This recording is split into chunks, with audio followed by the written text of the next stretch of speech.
chung dịp bước tiền nhân thuở mang cơn mưa gọi xây dựng nên cớ đồ rạng rỡ hôm nay đã làm rạng danh quê hương đất hiếu học thuở đời em mong vẫn dấu chữ đặt trái mình mùa vàng cho thỏa những ước mơ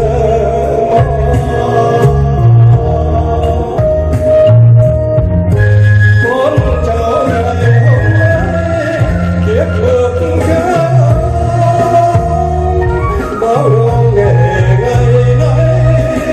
đến mọi miền đất nước với những chuyện đó trí thức sáng sớm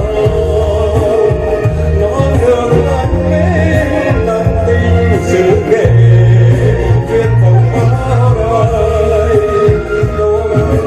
xưa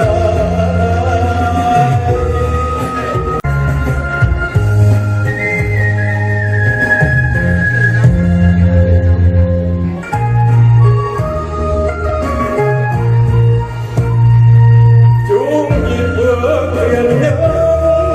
của mang gương mưa còn xây dựng nên cớ đồ rạng rỡ hôm nay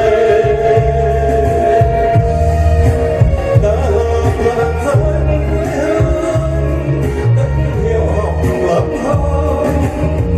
từ thuở đời nghèo lòng vẫn dấu con chữ đặt hai mình một hàng cho thỏa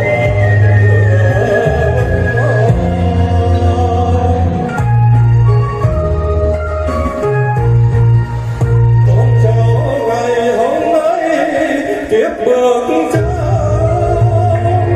bao lâu để ngày nay trên mọi miền đất nước chờ những chuyện đó trí thức sáng sớm non nước anh lên nắng vinh sự về truyền thống bao đời đô nghề xưa bay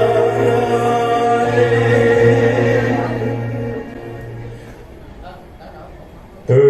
thuở ấu thơ dặm dài sương gió ông đô nghề xa quê quá tuyệt vời.